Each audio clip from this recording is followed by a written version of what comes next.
এবার সীমা ছাড়িয়ে গেল মোদি। বাংলাদেশের বিজয় দিবসকে সে ভারতের দাবি করে বসল। 16 ডিসেম্বর আমাদের বাঙালি জাতির মহান বিজয় দিবস।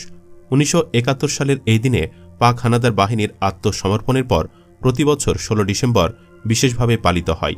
এবারের বিজয় দিবস নিয়ে ফেসবুকে একটি পোস্ট দিয়েছে ভারতের প্রধানমন্ত্রী নরেন্দ্র মোদী।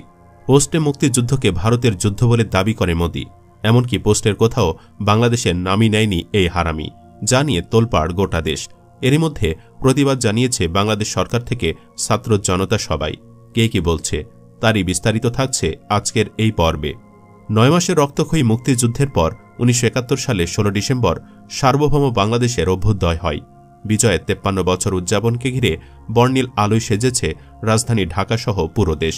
সবকিছু ঠিকঠাকই ছিল। হঠাৎ করেই ভারতের চাওয়ালা প্রধানমন্ত্রী মেজাজ গরম করে দিল। কেবল আমার আপনার একার নয়, মোদির এমন বয়ানে গোটা দেশবাসীর মেজাজ গরম হয়ে গেছে। যার হবে না তার মধ্যে দেশপ্রেম বলে কিছু নেই, কেননা মোদি যা বলেছে তা মেনে নেবার মতো নয়। মোদি সেই পোস্টে লিখেছে, বিজয় দিবসে আমরা 1971 সালে ভারতের ঐতিহাসিক বিজয়ে সাহসী সৈন্যদের সাহস ও আত্মত্যাগকে সম্মান জানাই। তার দাবি, তাদের নিঃস্বার্থ উৎসর্গ এবং অটল সংকল্প আমাদের দেশকে রক্ষা করেছে এবং গৌরব এনে দিয়েছে। ভারতের প্রধানমন্ত্রী আরও লিখেন, এই দিনটি তাদের অসাধারণ বীরত্ব এবং তাদের অদম্য চেতনার প্রতি শ্রদ্ধাঞ্জলি। তাদের আত্মত্যাগ চিরকাল প্রজন্মকে অনুপ্রাণিত করবে এবং আমাদের দেশের ইতিহাসে গভীরভাবে গাঁথা থাকবে। তার এমন পোস্টের পর আবারও ভারতের বিরুদ্ধে গর্জে উঠেছে দেশবাসী। এর মধ্যে সরকার থেকে শুরু করে ছাত্র জনতা প্রতিবাদ জানিয়েছে। অনেকে এবার যুদ্ধের ডাকও দিচ্ছে, কারণ মোদির এই বয়ান শুধু বাংলাদেশের মহান স্বাধীনতা সংগ্রামের মর্যাদাকে চরমভাবে ক্ষুণ্ণই করে না, বরং মহান মুক্তিযুদ্ধে বাঙালি জাতির আত্মত্যাগের প্রতি তীব্র অসম্মান প্রদর্শন করে।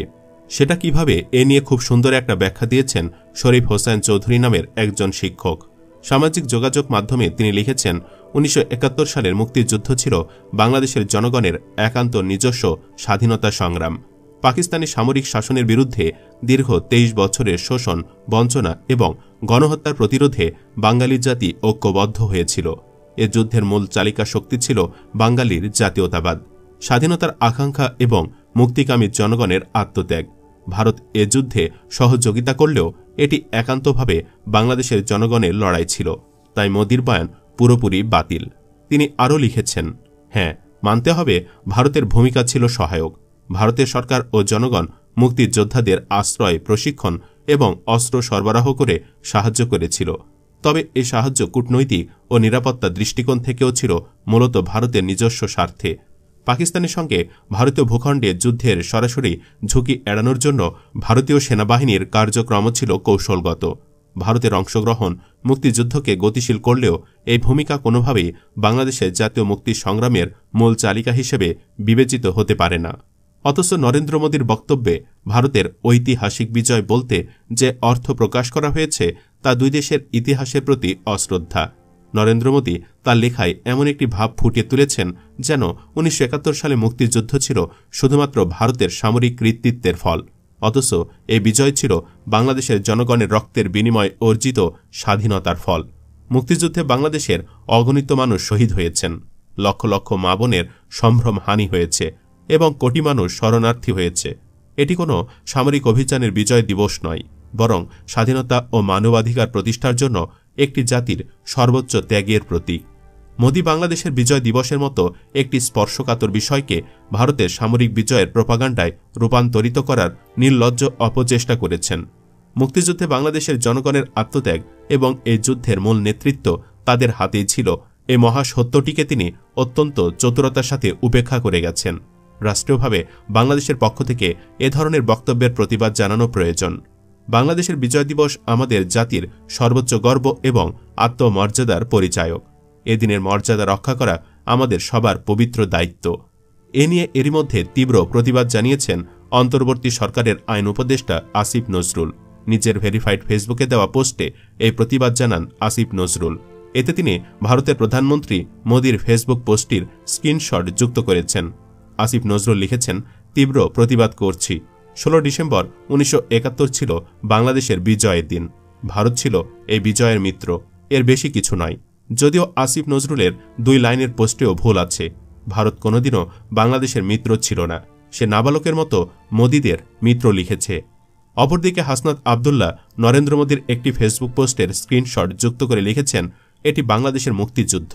পাকিস্তানের বিরুদ্ধে বাংলাদেশের স্বাধীনতার জন্য এ যুদ্ধ সংঘটিত হয়েছিল, কিন্তু মোদি দাবি করেছে এটি শুধু ভারতের যুদ্ধ এবং তাদের অর্জন। তাদের বক্তব্যে বাংলাদেশের অস্তিত্বই উপেক্ষিত। তিনি আরও লিখেছেন, যখন এই স্বাধীনতাকে ভারত নিজেদের অর্জন হিসেবে দাবি করে, তখন আমি একে বাংলাদেশের স্বাধীনতা, সার্বভৌমত্ব এবং অখণ্ডতার প্রতি সরাসরি হুমকি হিসেবে দেখি। হাসনাত আবদুল্লাহ বলেন, ভারতের এ হুমকির বিরুদ্ধে আমাদের লড়াই চালিয়ে যাওয়া অবশ্যম্ভাবী। এ লড়াই আমাদের চালিয়ে যেতেই হবে।